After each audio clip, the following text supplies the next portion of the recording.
ఘనమైన చరిత్ర ఉంది. చరిత్రలో ప్రత్యేక స్థానం ఉంది. అయినా ఏం లాభం? నిర్లక్ష్యం కోరల్లో చిక్కుకుని అందవిహీనానికి కేర్ ఆఫ్ అడ్రస్గా తయారైంది. వ్యర్థాలకు, విష రసాయనాలకు పర్మనెంట్ ప్లేస్గా రూపాంతరం చెందింది. ఇక దుస్థితి మార్చకుంటే భవిష్యత్ తరాలు క్షమించవనుకున్నదో ఏమో ప్రభుత్వం నడుం బిగించింది. కాస్త కష్టమైనా సరే అసాధ్యాన్ని సుసాధ్యం చేయాలనుకుంటోంది. మరి సర్కారు ప్లాన్ ఫలిస్తుందా? హుస్సేన్ సాగర్ చారిత్రాత్మక నగరం హైదరాబాద్ కు ఎంతటి ఘన చరిత్ర ఉందో హుస్సేన్ సాగర్ కు అంతే చరిత్ర ఉంది.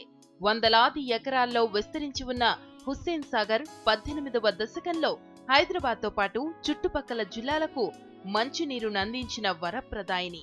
కానీ కాలక్రమేణా హుస్సేన్ సాగర్ తన అందాన్ని కోల్పోయింది.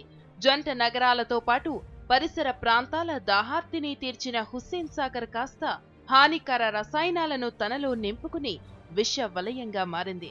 కర్ణుడి చావుకు కారణాలనేకమన్నట్టు హుస్సేన్ సాగర్ దుస్థితికి కూడా ఎన్నో హేతువులు.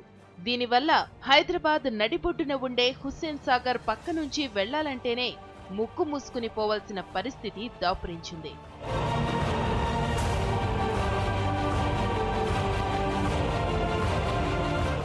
జీవకళను కోల్పోయిన హుస్సేన్ సాగర్ కు పూర్వ వైభవాన్ని తీసుకురావాలని తెలంగాణ ప్రభుత్వం నడుం బిగించింది.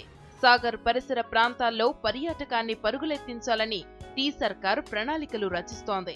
ఇందుకోసం సుప్రీం మార్గదర్శకాలను అనుసరించి టవర్లను తలపించే రీతిలో బిల్డింగ్లను నిర్మించేందుకు రంగం సిద్ధం చేస్తోంది. ఇప్పటికే హుస్సేన్ సాగర్ ప్రక్షాళనకు 100 కోట్ల నిధులు విడుదల చేసిన సీఎం కేసీఆర్ మురుగునీటిని మళ్లించేందుకు ప్రత్యేకంగా నాలాలు నిర్మించాలని అధికారులను ఆదేశించారు. ఇక హుస్సేన్ సాగర్ నీటిని విషతుల్యం చేస్తున్న నిమజ్జనానికి ప్రత్యామ్నాయాన్ని కూడా ఆలోచించారు.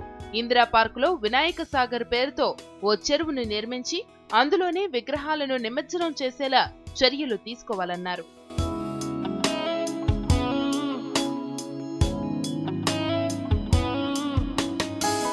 హుస్సేన్ సాగర్ పరిసర ప్రాంతాలైన Buddha Bhavan, Raniganj bus depot, lower tank bund, Kundanbagh, sailing club, Dilkusha guest హౌస్లతో పాటు మరికొన్ని ప్రదేశాల్లో తొలిదశ నిర్మాణాలు చేపట్టాలని తెలంగాణ సర్కారు భావిస్తోంది. ఇప్పటికే హుస్సేన్ సాగర్ చుట్టుపక్కల ప్రాంతాలను సీఎం కేసీఆర్ పరిశీలించారు.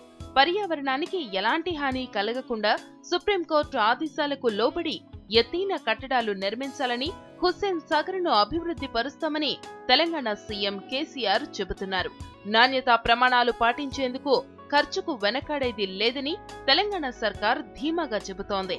హుస్సేన్ సాగర్ ను ప్రక్షాళన చెయ్యాలన్న తెలంగాణ ప్రభుత్వ నిర్ణయాన్ని పర్యావరణ ప్రేమికులు, పర్యాటకులు స్వాగతిస్తున్నారు. అయితే కేవలం హామీలు మాత్రమే కాకుండా ఆచరణలో కూడా చిత్తశుద్ధిని, నిబద్ధతను ప్రదర్శిస్తే హైదరాబాద్ ఖ్యాతి మరింతగా ఇనుమడిస్తుందని హితవు పలుకుతున్నారు.